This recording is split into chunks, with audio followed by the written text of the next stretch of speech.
কে কে কে কে ওখানে? জি, দা আনছে।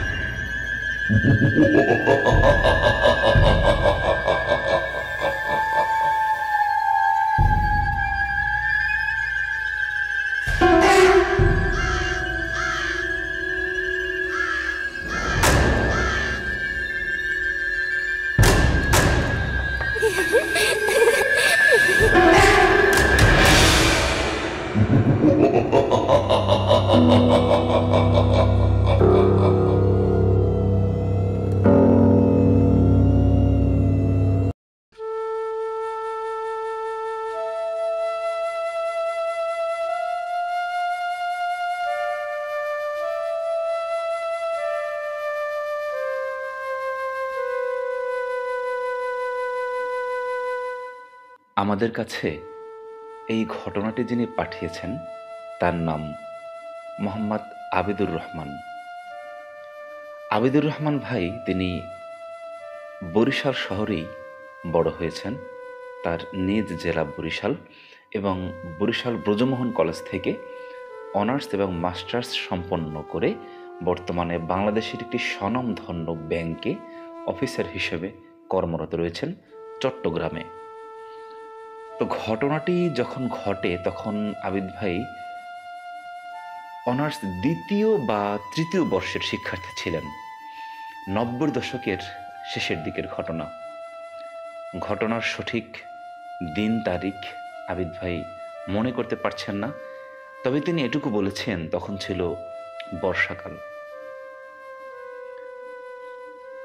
ঘটনাটি আবিদ ভাই মূলত প্রত্যক্ষ করেছেন, কিন্তু ঘটনা ঘটেছে অন্য আরেকজনের সাথে। তোমরা কথা না বাড়িয়ে মূল ঘটনায় চলে যাব। ঘটনার সূত্রপাত এরকম যে আবিদ ভাই ৯০ দশকের শেষের দিকে বরিশাল শহরে বেশ কয়েকটি টিউশন পড়াতেন বাসায় গিয়ে। তো এদের মধ্যে একজন স্টুডেন্ট ছিলেন যে মেয়ে। আমরা আবিদ ভাই অবশ্য মেয়েটির নাম উল্লেখ করেছেন। তিনি বলেছেন যে আমি নাম প্রচার করলেও সমস্যা নেই, তবে আমি ঘটনা বলার সুবিধার্থে আমি তার একটি কাল্পনিক নাম দিব, প্রকৃত নামটা আমরা প্রচার করব না। আমরা ধরে নিচ্ছি তার সেই স্টুডেন্টের নাম ছিল রিমি। আবিদ ভাই যে দিনের কথা উল্লেখ করেছেন মূলত ঈশার নামাজ পড়ে ওই বাসার উদ্দেশ্যে তার যাওয়ার কথা। মূলত ঈশার নামাজ পড়ার পরেই তিনি ও বাসায় পড়াতে ঢুকতেন। তো অন্যান্য দিনের মতো তিনি একটি মসজিদে ঈশার নামাজ আদায় করলেন। নামাজ থেকে বের হয়ে তিনি দেখলেন মোটামুটি অল্প অল্প বৃষ্টি পড়তেছে, বৃষ্টি হচ্ছে। তো অনেক যে বেশি একেবারে ভিজে যাওয়ার মতো সেরকম নয়, তবে তিনি অপেক্ষা করেন বৃষ্টি একটু কমলে তারপরে তিনি বের হবেন। তো অনেকক্ষণ অপেক্ষা করার পরেও যখন বৃষ্টি কমার কোনো আলামত নেই, তখন তিনি চিন্তা করলেন যে একটি রিক্সা নিয়ে তারপরে যাবেন। তিনি রিক্সায় করে ওই বাসায় চলে গেলেন। কলিং বেল ক্লিক করলেন। রিমির মা দরজা খুলে দিল। আবিদ ভাই অন্যান্য দিনের মতো সামনের সোফায় ওয়েট করতেছিলেন। তো এখানে বলে রাখা ভালো, এই যে বাসাটায় তিনি পড়ানো শুরু করেছেন, এই যেদিন মূলত ঘটনাটি ঘটেছে, এই ঘটনাটি ঘটেছে তার বেশ কয়েকদিন আগে, অর্থাৎ ১৫-২০ দিন হবে এরকম তিনি উল্লেখ করেছেন, যে ১ মাস হয়নি তিনি রিমিকে পড়ানো শুরু করেছেন। তো যাই হোক, আবিদ ভাই একটু কিছুক্ষণ ওয়েট করার পরে রিমি চলে আসলো। অন্যান্য দিনের মতো তিনি পড়ানো শুরু করলেন। তিনি ইংরেজি বিষয় পড়াতেন। আবিদ ভাই নিজেও ইংরেজি বিষয়ে অনার্স মাস্টার্স করেছেন। আবিদ ভাই পড়া বোঝাচ্ছেন, বুঝিয়ে দিচ্ছেন, নিজে পড়তেছেন, স্টুডেন্ট হ্যাঁ না ইত্যাদি ইত্যাদি ইত্যাদি বলতেছে, অর্থাৎ কথার রেসপন্স করতেছে। তো হঠাৎ করে একটা সময় যা ঘটলো, আবিদ ভাই যে সোফাটায় বসেছিলেন মূলত তার পেছনেই ওয়াল, সাদা রঙের ওয়াল আবিদ ভাইয়ের ভাষ্য মতে। হঠাৎ করে তিনি লক্ষ্য করলেন যে রিমি আহ, হঠাৎ করে আবিদ ভাইয়ের দিকে তাকিয়ে আছে, কোনো কথাবার্তা না বলে আবিদ ভাইয়ের দিকে তাকিয়ে আছে। তো এই এই এই তাকানোটা আবিদ ভাইয়ের কাছে একটু আহ, কেমন লাগলো, স্বাভাবিক বলে মনে হলো না। আহ, এক নজরে, এক দৃষ্টিতে, এক ধ্যানে আবিদ ভাইয়ের দিকে তাকিয়ে আছে। আবিদ ভাই বললেন, কোনো সমস্যা তোমার, কিছু বলবে? কিন্তু রিমি কোনো উত্তর দিচ্ছে না। 3 মিনিট, 4 মিনিট, 5 মিনিট, এরকম নাকি 7-8 মিনিট হয়ে গেল। চোখের কোনো পলক ফালানো ছাড়া রিমি তাকিয়ে রইল। তো হঠাৎ করে আবিদ ভাই তিনি নোটিস করলেন যে রিমির চোখের যে সাদা অংশগুলো ধীরে ধীরে লাল হওয়া শুরু করলো। আশপাশ থেকে মনে হচ্ছে ব্লাড এসে ওই সাদা অংশে জমতে শুরু করলো। আবিদ ভাইয়ের নিজের চোখে দেখা। তো এখন এই যে ঘটনাটি ঘটলো, মাত্র 2-3 মিনিটের ভেতরে চোখের সাদা অংশ, দুই চোখের সাদা অংশ একেবারে লাল হয়ে গেল। আবিদ ভাই বুঝতে পারলেন যে এটা স্বাভাবিক কোনো ঘটনা নয়, নিশ্চয়ই কোনো ঝামেলা আছে। তো এবং এর কিছুক্ষণ পরেই, চোখের সাদা অংশ লাল হওয়ার কিছুক্ষণ পরেই মেয়েটি হঠাৎ করে চোখ বন্ধ করে অজ্ঞান হয়ে পড়ে গেল। অর্থাৎ যে চেয়ারটাতে বসেছিলেন সেই চেয়ারটি ছেড়ে অজ্ঞান হয়ে একেবারে ফ্লোরে পড়ে গেল। তো এই যে সিচুয়েশনটি হ্যান্ডেল করার জন্য আবিদ ভাই জোরে জোরে রিমির মাকে ডাকা শুরু করলো। রিমির মা কোনো রেসপন্স দিচ্ছে না। তো এরপরে আবিদ ভাই উঠে ভেতরের রুমের দরজার পাশে গিয়ে, যেহেতু স্টুডেন্টের বাসা, তিনি তো বাসার ভেতরের রুমে আসলে প্রবেশ করতে পারবেন না, ঠিকও না, অভদ্রতা হয়। তো সে কারণে তিনি যেটি করলেন যে ভেতরের রুমের দরজার সামনে গিয়ে রিমির মাকে ডাকা শুরু করলেন। কোনো রেসপন্স না পেয়ে তিনি আবার এসে বসলেন। কি করবেন বুঝতে পারছেন না, এবং খেয়াল করলেন যে রিমিকে একেবারে ঘামে জর্জরিত অবস্থা, তার দেহের মানে ফেস, মাথার চুল যে ভিজে গিয়েছে সেটা কিন্তু বোঝা যাচ্ছে। আর মুখের অবস্থা তো আরও ভয়াবহ খারাপ। ফ্যান চলতেছে কিন্তু এই ফ্যানের বাতাসে ঘাম সরছে না, এমন অবস্থা। তো একটু পরে তড়িঘড়ি করে রিমির মা আসলো। তো এসেই তিনি আবিদ ভাইকে বললেন যে স্যার, আপনি একটু আমার সঙ্গে হেল্প করুন, আমাকে রিমিকে একটু খাটে ওঠাবো। পাশে একটা সিঙ্গেল খাট ছিল সামনের রুমে। তো দুজন ধরাধরি করে রিমিকে সেই খাটে উঠিয়ে শোয়ানো হলো, শুয়ে দেওয়া হলো। রিমি অজ্ঞান, তার কিন্তু কোনো সেন্স নেই। তো যেটি হলো, রিমির মা ভেতর থেকে একটি ছোট পানির বোতল আনলেন, কাচের বোতল এনে রিমির সারা শরীরে সেই পানি ছিটিয়ে দিলেন এবং পানির কিছু অংশ রিমির মুখ ফাঁকা করে সেখানে খাইয়ে দেওয়ার চেষ্টা করলেন। যদিও রিমির দুই দাঁত লেগে গিয়েছিল, উপরের অংশ নিচের অংশ দাঁতের একটির সঙ্গে অপরটি লেগে গিয়েছে, তারপরও রিমির মা চেষ্টা করলেন খাওয়ানোর জন্য। তো আবিদ ভাই হতভম্ব হয়ে গেলেন যে আসলে কি হলো। তিনি একটা বিষয় লক্ষ্য করলেন, রিমির মা উচ্চ কণ্ঠে দোয়া দুরুদ পাঠ করতে লাগলেন, চারকুল পাঠ করতে লাগলেন, বিভিন্ন সূরা কিরাত করতে লাগলেন, পাঠ করতে লাগলেন, এবং মেয়ের গায়ে ফু দিতে থাকলেন। কিছুতে কিচ্ছু হচ্ছে না। রিমির মা আবিদ ভাইকে বললেন যে স্যার, আমার আরেকটু সাহায্য করুন। রিমির বাবা তো বরিশালে নেই, তিনি অফিসের কাজে ঢাকা গিয়েছেন 3-4 দিনের জন্য। সামনে যে রাস্তা রয়েছে, বাসার নিচে রাস্তার অপোজিটে একটি মসজিদ আছে। তো সেই মসজিদের ইমাম সাহেবকে আমাদের কথা বললেই হবে যে অমুক বাসা, এই বাসায় যাব, এই বাসায় যেতে হবে, তাহলেই তিনি বুঝবেন। তো ইমাম সাহেবকে তলব করার জন্য আবিদ ভাই চলে গেলেন। ইমাম সাহেবকে কেবল আবিদ ভাই বললেন যে ওই বাসায় আপনাকে একটু যেতে হবে। ইমাম সাহেব মাথা নাড়লেন যে আচ্ছা।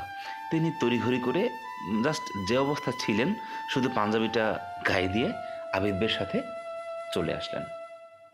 ইমাম সাহেব আসলেন, দোয়া দুরুদ পড়লেন, ফু দিলেন, আহ, এবং নতুন করে পানি পড়া দিলেন। সূরা পড়ে বিভিন্ন দোয়া দুরুদ পড়ে পানিতে ফু দিলেন এবং সেই পানি রিমির গায়ে ছেটানো হলো এবং একটি তাবিজ লিখতে বসলেন তিনি। দীর্ঘক্ষণ পরে একটি তাবিজ লিখে রিমির মাকে বললেন যে এই তাবিজটি যেন রিমির হাতে এখনই বেঁধে দেওয়া হয়। যেই বলা সেই কাজ, তাবিজ বেঁধে দেওয়া হলো, দোয়া দুরুদ পড়া হলো। হুজুর ক্রমান্বয়ে ইমাম সাহেব পাশে বসে বিভিন্ন দোয়া দুরুদ পাঠ করতে লাগলেন উচ্চ কণ্ঠে। তো এভাবে বেশ কিছু সময় পার হওয়ার পর রিমি চোখ খুলল, কিন্তু তার এই চোখ খোলাটা স্বাভাবিক ছিল না, একটু অন্যরকম। মানে সে দুর্বল, মনে হচ্ছে যে আহ, অনেক কষ্ট, অনেক তার দেহে অনেক ক্লান্তি, বিষণ্ণতা তার দেহ মনে, এরকম একটা ভাব, এক্সপ্রেশন তার চেহারায় ফুটে উঠল। তার চোখের লাল অবস্থাটা ধীরে ধীরে কমতে শুরু করেছে, আবিদ ভাই লক্ষ্য করলেন। তো কিছুক্ষণ পরে রিমির মা ইমাম সাহেবকে আহ, সব ঘটনা তো আগে থেকেই মূলত ইমাম সাহেব জানতেন, কারণ এ বাসায় ইমাম সাহেব আগে থেকেই আসতেন। সে কারণেই মূলত আবিদ ভাইকে এভাবে বলেছিলেন রিমির মা যে ইমাম সাহেবকে বললেই তিনি আসবেন, তাকে বিস্তারিত বলতে হবে না। তো ইমাম সাহেব কী করলেন, তিনি রিমের মাকে কিছু ইনস্ট্রাকশন দিলেন এবং তারপরে সেখান থেকে চলে আসলেন। একটু পরে আবিদ ভাই সেও বললেন যে আমিও তাহলে উঠি। তো এটা বলার পরে রিমির মা সম্মতি দিল এবং ইমাম সাহেব এবং আবিদ ভাই একত্রে একত্রে সে বাসা থেকে চলে আসলেন। তো ব্যাপারটা এরকম যে আবিদ ভাই ওই দিনের জন্য চলে আসলেন, হাঁটতে হাঁটতে বাসায় আসলেন। তিনি আসছেন আর মনে মনে ভাবছেন কি হলো, কি দেখলাম, কি ঘটলো। তিনি আসলে কোনো কাউকে কিছু জিজ্ঞেস করতে পারলেন না, কিছু বলতে পারলেন না, জানতে পারলেন না। নিজে যতটুকু প্রত্যক্ষ করেছেন ততটুকুই, তা থেকে তিনি আসলে কোনো রহস্য উদ্ঘাটন করতে পারলেন না। তো তিনি বাসায় আসলেন, বাসায় এসে খেয়ে দিয়ে কিছু পড়াশোনা করে ঘুমিয়ে পড়লেন। এর নেক্সট যেদিন ওই বাসাতে পড়ানোর কথা ছিল, আবিদ ভাই যথাসময়ে সে বাসায় উপস্থিত হলেন। কিছুক্ষণ পর রিমি আসলো। তো রিমি একটু লজ্জা, তার চোখে মুখে একটু লজ্জা লজ্জা ভাব ছিল। তো আবিদ ভাই বিষয়টিকে ক্লিয়ার করার জন্য তাকে স্বাভাবিক হওয়ার জন্য কিছু কথাবার্তা বলল এবং জিজ্ঞেস করলো যে আসলে সেদিন তোমার কি হয়েছিল। তো প্রথমে রিমি একটু ইতস্তত বোধ করলেও পরে ধীরে ধীরে রিমি খুলে পড়ল। তো মূলত এই যে ঘটনা, এই ঘটনার মূল জায়গা কিন্তু এখন, এতক্ষণ আবিদ ভাই শুধু প্রত্যক্ষ করছিলেন, কিন্তু মূল ঘটনা হচ্ছে এই রিমির সঙ্গে। রিমি বলল যে স্যার, আপনি যখন আমাকে সেদিন পড়াচ্ছিলেন, হঠাৎ করে আমি লক্ষ্য করলাম আপনার মাথার পিছনের যে ওয়াল আছে, সেই ওয়ালের ভেতর থেকে একটা অবয়ব উঠে আসছে। উঠে আসছে বলতে এরকম, রিমির কথা অনুযায়ী যে ধোঁয়াটে একটা শেপ, মূলত ঘন ধোঁয়া নয়, হালকা পাতলা ধোঁয়া যদি হয়, যে কি বলবো, যে ঘনত্ব কম হয়, এরকম এরকম ধোঁয়া যদি হয় এবং সেটা যদি কোনো মানুষের আকৃতি ধারণ করে, এরকম একটা ধোঁয়ার শেপ, মানুষের শেপ দেয়ালের ভেতর থেকে আবিদ ভাইয়ের ঠিক পাশে, ডান পাশে এসে দাঁড়ালো, কাঁধের কাছে দাঁড়ালো। তো রিমির কথা অনুযায়ী যে ওইটা যখনই রিমি দেখলো, রিমির পরে আর কিছু মনে নেই। তো রিমি বলল যে আসলে এই এই এই যে অবস্থাটা, এই অবস্থাটার জন্য আহ, দায়ী ও নিজেই, ও নিজেই। সেটি কীরকম, যে এরকম নাকি এই এই ধোঁয়াটে, আম, আম, এই ধোঁয়াটে যে শেপটা, এই শেপ রিমি প্রায় দেখে, আর যখনই দেখে তখন রিমি আহ, অজ্ঞান হয়ে যায় এবং কিছুক্ষণের জন্য সে এক দৃষ্টিতে ওই দিকে তাকিয়ে থাকে এবং তার কিছু মনে থাকে না। তো আবিদ ভাই জিজ্ঞেস করলো যে আসলে কি তোমার সঙ্গে কি এর থেকে আরও কিছু ঘটে? মানে রিমির কথার ধরনে আবিদ ভাই সেরকমই কিছু টের পেয়েছেন যে আরও কিছু ঘটে। তো রিমি ধীরে ধীরে বলতে শুরু করলো যে স্যার, গত বছর অর্থাৎ রিমি যখন অষ্টম শ্রেণীতে পড়ে, একটু বলে রাখা ভালো যে এই ঘটনা চলাকালীন, এই ঘটনা যখন ঘটেছিল, এই আবিদ ভাই যখন প্রত্যক্ষ করছিলেন তখন রিমি ক্লাস 9-এ পড়তো। রিমি যখন 8-এ পড়ে, রিমির ভাষ্যমতে ব্যাপারটা এরকম যে ঈদে, রমজানের ঈদে রিমির ফ্যামিলির সবাই গ্রামে যায় ঈদ করার জন্য। ঈদের দ্বিতীয় দিন রিমি তার খালা বাড়ি, যেটা তাদের বাড়ি থেকে মাত্র 2 থেকে 2.5 কিলোমিটার দূরে, ঈদের দ্বিতীয় দিন বিকেলবেলা রিমি এবং রিমির 2 চাচাতো বোন তারা মিলে রিমির খালা বাড়িতে যায়। তো খালা বাড়ি থেকে খেয়ে দিয়ে তারপর ওখান থেকে বের হতে হতে সন্ধ্যা প্রায়। খালা আসতে দিবে না।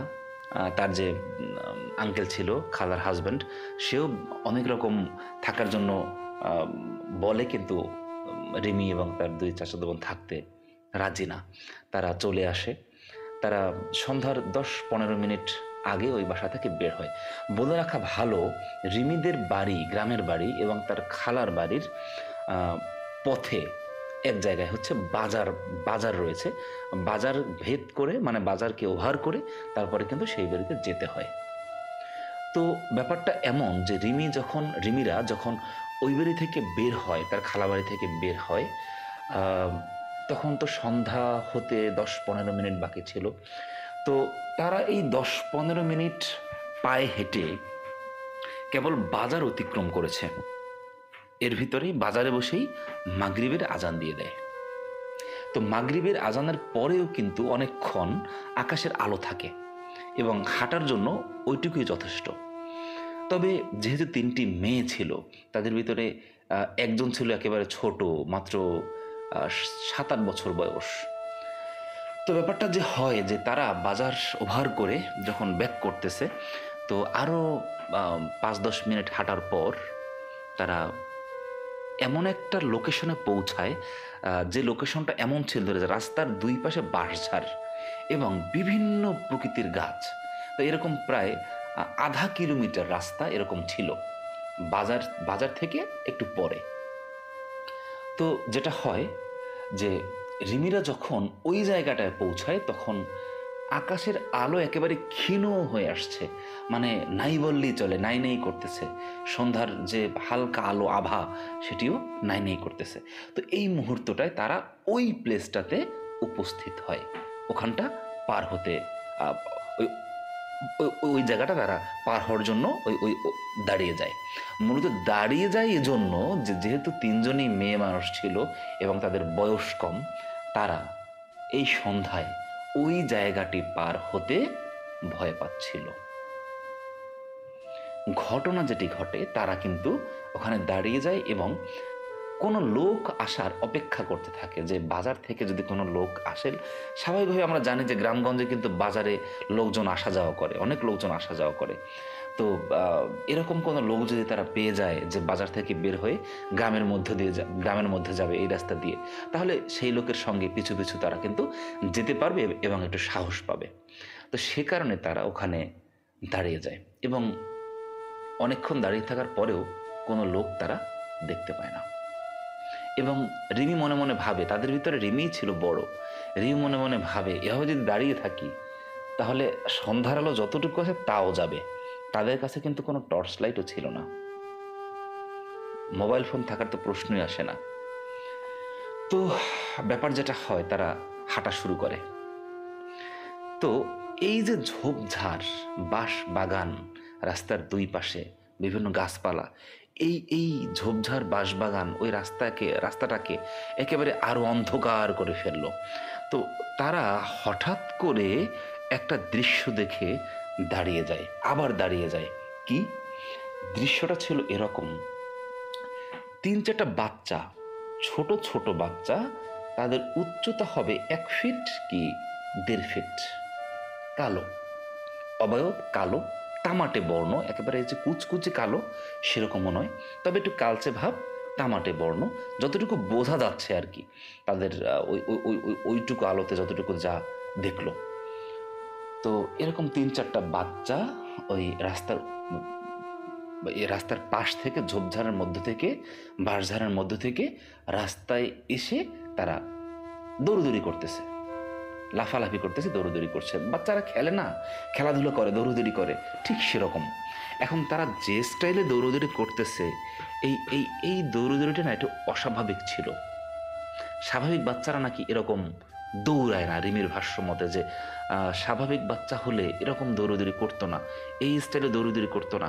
একটা বাচ্চা দেখা যায় যে রাস্তার এক প্রান্ত থেকে লাফ দিয়ে আরেক প্রান্তে চলে যাচ্ছে, এটা তো কোনো স্বাভাবিক বাচ্চার খেলাধুলা হতে পারে না আসলে। তো এর 1-2 মিনিটের ভেতরে আরও প্রায় 30-40টা বাচ্চা দুই পাশ থেকে রাস্তায় জড়ো হয় এবং রাস্তারই ব্লক হয়ে যায়। ভয়ে রিমি এবং তাদের 2 ছোট বোনের কলিজা চুপসে যায়। তাদের ভাষ্য মতে তারা চিৎকার দিয়ে বাজারের দিকে এগোতে থাকে। তারা আর কিন্তু বাজারের দিকে কিছুটা আলো ছিল, যেহেতু সন্ধ্যা হয়েছে, বাজারের বিভিন্ন দোকানপাটে আলো জ্বালিয়ে দিয়েছে, সেখানে আলো ছিল, সেটা কিন্তু দেখা যাচ্ছিল মোটামুটি দূর থেকে সোজা রাস্তা দেখা যাচ্ছিল। তো তারা বাড়ির দিকে না গিয়ে বাজারের দিকে যায়, বাইরের দিকে যাওয়ার সাহস আর তারা পায় না। তো তারা বাজারের দিকে ওরকম কান্না করতে করতে আতঙ্কে ভয়ে দৌড় দিচ্ছে বাজারের দিকে। তো এর মধ্যে 2-3 জন লোক টর্চের আলো ফেলতে ফেলতে তারা বাজারের দিক থেকে এদিকে আসছে। তো তারা ওদেরকে ওরকম হন্তদন্ত হয়ে আসতে দেখে ওদেরকে থামালো। কি হয়েছে তোমাদের, কি হয়েছে, তোমরা কারা, কোথায় যাচ্ছ? তো তারা মোটামুটি খুলে বলে, ওরকম খুলে বলতে পারে না, ভয়ে আতঙ্কে তারা একেবারে জড়সড় হয়ে গিয়েছে।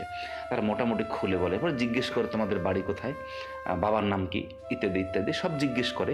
তো ওর ভিতর থেকেই 2-3 জন যে লোক ছিল তাদের ভিতর থেকে একটা লোক রিমির বাবাকে চিনতে পারে, তাদের বাড়িও সে চেনে। তো সে বলল সমস্যা নেই, আমি তোমাদেরকে এগিয়ে দেব, চলো। তো ওই 2-3 জনের সঙ্গে তারা বাড়িতে রওনা দেয়। আশ্চর্যের বিষয়, যখন তারা ওই বাঁশঝাড় ক্রস হচ্ছিল, তখন কিন্তু ওই যে ছোট ছোট বাচ্চাগুলো সেগুলো আর দেখতে পেল না। ওই জায়গাটিতে আসা মাত্রই তারা এদিক ওদিক তাকাচ্ছে, ভয়ে ভয়ে তাকাচ্ছে, বিশেষ করে রিমি, কিন্তু বাচ্চাগুলোকে দেখতে পায় না। তো কিছুক্ষণের ভিতরেই তারা বাড়িতে পৌঁছে দেয় এবং এই যে লোকটির সঙ্গে তারা আসে, লোকটি বলতে ওখানে 2-3 জন যারা ছিল সবাই রিমিদের বাড়িতে যায়, রিমির বাবাকে সব খুলে বলে। তারাও আসলে অনেক রিমিকে মন্দ বলে যে সন্ধ্যার সময় কেন বের হয়েছো, বের হওয়ার কী প্রয়োজন ছিল। অবশ্য তখন মোবাইল ফোন ছিল না যে তাদেরকে ওখানে থাকতে বলবে। মোবাইল ফোন থাকলে বা অন্য কোনো ব্যবস্থা থাকলে হয়তো সেটা বলা যেত। কিন্তু যাই হোক, মেয়ে বাড়িতে ফিরেছে, এত বড় বিপদ তাদের উপর দিয়ে গিয়েছে। পরাপানি ছিল, হুজুরের পরাপানি ছিল, সে পরাপানি খেতে থাকলো। রিমির দাদি বাড়িতে থাকতো, রিমির দাদি বিভিন্ন সূরা কিরাত পড়ে, দোয়া দুরূদ পড়ে তাদেরকে ফু দিচ্ছিল।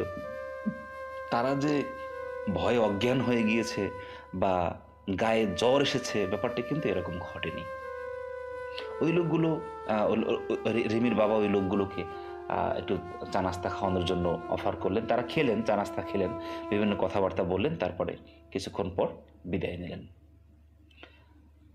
ঘটনা যেটা ঘটে রাত 9:30 বা 10টা, সবার ভাত খাওয়া কমপ্লিট, রাতের খাবার খাওয়া সম্পন্ন হয়েছে। আমরা জানি গ্রামে কিন্তু আসলে একটু আগে ভাগেই সবাই খায়। তো ভাত খাওয়া সম্পন্ন করার পরে রিমির দাদি খাবারের যে অবশিষ্ট যা ছিল সেগুলোকে একটু কি করলো, যে তাপ দেওয়ার জন্য সেগুলো আগুনে তাপ দিয়ে যদি না রাখে তাহলে পরের দিন কিন্তু নষ্ট হয়ে যাবে। তাদের বাসায় ওই সময় কোনো ফ্রিজ ছিল না, রেফ্রিজারেটর ছিল না। আসলে আসলে ওই সময় গ্রামগঞ্জে সব বাসায় কিন্তু বিদ্যুৎও ছিল না, রেফ্রিজারেটর থাকা তো প্রশ্নই আসে না। তো যাই হোক, রিমির দাদি রান্নাঘরের টুকটাক কাজকর্ম করতেছিলেন, আর রিমির মা এবং বাসার অন্য অন্য সবাই তারা পাশের ঘরে গেল। মূলত আমরা জানি যে অনেক দিন পর তারা বাড়ি গিয়েছে। তারা কিন্তু গ্রামে এটা আছে যে এমন রেওয়াজ আছে যে কেউ যদি মেহমান আসে তারা কিন্তু ওই বাড়ির আসলে মোটামুটি আশেপাশের ঘরে যায় এবং কথাবার্তা বলে, তারা বিভিন্ন রকম কথাবার্তা বলে, গল্পগুজব করে। তো রিমিদের ঘরের সবাই কিন্তু ওই পাশের ঘরে গিয়েছিল, কিন্তু রিমি এই মাঝখানে ঘরের যে মিডিলে যে রুমটা ছিল সেই রুমের খাটে বসেছিল। কিছুক্ষণ পর সে খেয়াল করলো যে শরীর ক্লান্ত ক্লান্ত অনুভব করলো সে, এবং শুয়ে পড়ল। তার চোখ খোলা, সে ছাড়া ঘরে কেউ নাই। তার দাদি একেবারে পিছনের রুমে, রান্নাঘর, সেখানে কাজ করছে। টুংটাং শব্দ আসছে। রিমি উপরের দিকে চোখ দিয়ে অর্থাৎ চিত হয়ে এরকম শুয়েছিল। তো হঠাৎ করে রিমি লক্ষ্য করলো যে তার মাথার ঠিক 1.5 থেকে 2 ফিট উপরে, চোখ বরাবর, তার চোখ যে লোকেশনে ছিল ওই বরাবর উপরে, মাথা বরাবর উপরে একটা হাত, শুধু একটা হাত, অন্য কিচ্ছু না, একটা হাত, 1 ফিট পরিমাণ একটা হাত, বড় বড় আঙুল, লোমশ এবং বড় বড় নখ, সেটা ঝুলছে। রিমি এই দৃশ্য দেখার পরে এক জোরে চিৎকার করলো। বাসার সবাই, পাশের বাসা থেকে শোনা গেল, তারা হন্তদন্ত হয়ে ছুটে আসলো, এসে দেখে রিমি অজ্ঞান। এই যে ঘটনা, এই ঘটনা কিন্তু আসলে আগের ঘটনার সঙ্গেই সম্পৃক্ত। ওই দিন রাতে রিমির কিছুক্ষণ পরে কিন্তু জ্ঞান ফেরে। দোয়া দুরুদ পড়ার পরে, পানি পড়া দেওয়ার পরে রিমির জ্ঞান ফেরে। তো এখন এই ঘটনা ঘটার পরে ওই রাত্রে আসলে কারোরই ভালো ঘুম হয়নি। রিমির রাতে জ্বর আসে, উথাল পাথাল জ্বর, অনেক বেশি। তো তাকে প্যারাসিটামল ছিল, প্যারাসিটামল খাইয়ে দেওয়া হয়। জ্বর কিছুটা কমে আবার বাড়ে, কমে আবার বাড়ে। তো এরপরে কি হয় যে ওই পরের দিন সকালবেলা ফজরের পরেই তারা বরিশালে ব্যাক করে এবং দিনের বেলা বরিশালে একজন ডাক্তারের শরণাপন্ন হন, যেহেতু জ্বর কমতেছে না এবং এমন একটা ঘটনা ঘটেছে। তো যাই হোক, তারা ডাক্তারের শরণাপন্ন হন এবং তার সঙ্গে তারা তো বুঝতে পারছেন যে আসলে ভৌতিক কোনো কিছু ঘটেছে, অস্বাভাবিক কোনো কিছু ঘটেছে। এজন্য তারা বরিশালে একজন স্বনামধন্য ইমাম সাহেব আছেন, বর্তমানে তিনি জীবিত আছেন আমি যতটুকু জানি, যে কারণ এবং এই আবিদ ভাই তিনিও বলেছেন যে তিনি নাকি কয়েক মাস আগে বরিশালে এসেছিলেন এবং ওই ইমাম সাহেব যে মসজিদে ইমামতি করাতেন সেই মসজিদে তিনি জুমার নামাজ পড়েছেন। মাঝে মাঝে তিনি তো বরিশালে আসেন। তিনি চাকরি করেন চট্টগ্রামে, কিন্তু 2-3 মাস পর পর কিন্তু বরিশালে আসেন। তো যাই হোক, এখন বিষয়টা যেটা হয় যে এই ইমাম সাহেব ঘটনা বিস্তারিত শোনার পরে তিনি বললেন যে ওকে তো আসলে পিশাচ শ্রেণীর যে জিন, সেই জিনে ধরেছে এবং এরা খুব শক্তিশালী। এরা একটা গোত্রের অনেকগুলো জিন ওই বাঁশঝাড় ছিল, ইমাম সাহেব তো সব জানতেন, তিনি ঘটনা সবই শুনেছেন। ওই যে বাঁশঝাড় ছিল ওইখানে নাকি তারা মিটিং করতেছিল, তাদের কোনো কনফারেন্স চলছিল। ব্যাপারটা এরকম যে আর তাদের বাচ্চারা এদিক সেদিক খেলাধুলা করতেছিল। তো এমন মুহূর্তে ওই বাচ্চাদের নজরে আসে রিমি। তো ঘটনা যেটা ঘটে, ইমাম সাহেব তাবিজ দেন এবং বিভিন্ন সূরা কেরাত পরে তাকে ফু দেয়। রিমিকে নিয়ে যাওয়া হয় ইমাম সাহেবের কাছে, ফু দেয় এবং এর একদিন পরে ইমাম সাহেব তাদের বাসায় আসেন এবং বাসাটা বন্ধ করে দেয় এবং তাদের বাসায় যে কটি দরজা জানালা ছিল সেই দরজা জানালায় বিভিন্ন সূরা কেরাত লিপিবদ্ধ করে সেগুলো টানিয়ে দেওয়া হয় এবং আরও কিছু রিচুয়াল করা হয় ইসলামিক দৃষ্টিভঙ্গিতে। ইমাম সাহেব সেটি করে যান যাতে সমস্যা না হয়। তো কিছুদিন বন্ধ থাকে এই রিমির সঙ্গে এরকম, আর তার প্রায় 1-1.5 মাস আর রিমি আর কিছু প্রত্যক্ষ করে না, কিছু দেখেও না। তো এরপরে হঠাৎ একদিন 1.5-2 মাস পরে শেষ বিকেলে রিমি ছাদে ওঠে, তাদের বাসার যে ছাদ সেই ছাদে ওঠে। তো রিমি ছাদ থেকে যখন নামে তখন মাগরিবের আজান হচ্ছে। তো রিমি ছাদ থেকে নেমে বাসায় ঢুকলো। তো রিমির মায়ের মা বলতেছে আর কি এরকম যে আসলে এই ঘটনাগুলো কিন্তু রিমি স্যারকে বলেছে এবং রিমি যে অংশগুলো রিমি অজ্ঞান অবস্থায় ছিল বা রিমির মনে নেই বা রিমির অজান্তে যে বিষয়গুলো ঘটেছে সেগুলো রিমি তার মায়ের কাছে শুনেছে। তো ব্যাপারটা ঘটে এরকম যে রিমি বাসায় এসে খুব জোরে আওয়াজ করে তাদের বাসার দরজা লাগিয়ে দেয়। রিমির মা ভেতরের রুম থেকে ছুটে আসে, কি হলো এসে দেখে মেয়ে অস্বাভাবিক আচরণ শুরু করেছে। সামনের রুমে টেবিলের উপর একটা গ্লাস ছিল, গ্লাসটা ফ্লোরে সজোরে আঘাত করলো, কাঁচ এদিক সেদিক ভেঙে টুকরো টুকরো হয়ে চারদিকে ছড়াই গেল এবং ভিতরে শোকেজ ছিল, শোকেজের উপর এক লাথি, সজোরে পা দিয়ে এক লাথি, পা অনেকখানি কেটে গেল, রক্ত চারদিকে অনেকখানি কেটে গেল। তা মেয়ের এরকম ব্যবহারে তাড়াতাড়ি করে রিমির মা রিমির বাবাকে ফোন দেয়।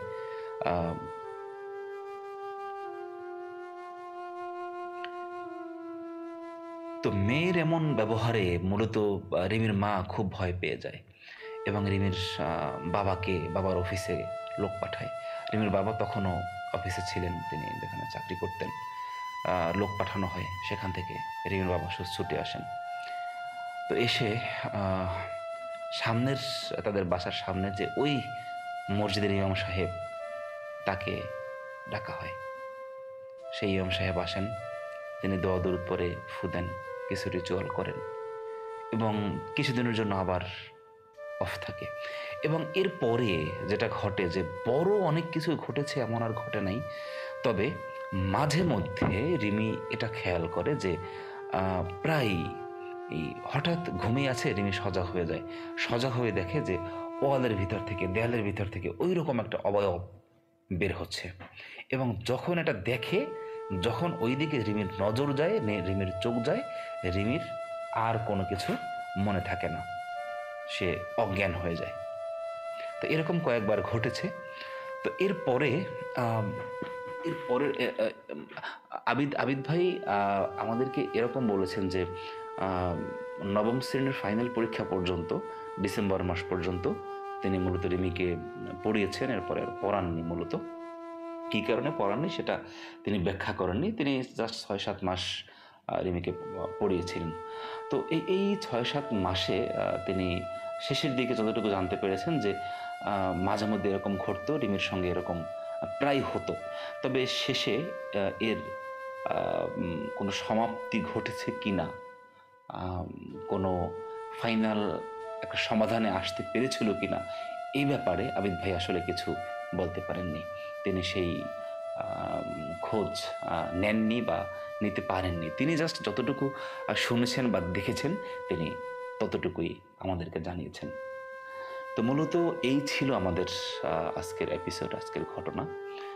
সবাই সুস্থ থাকুন, ভয়ের আনন্দ থাকুন, ভয়ে থাকুন। সবার জন্য শুভকামনা।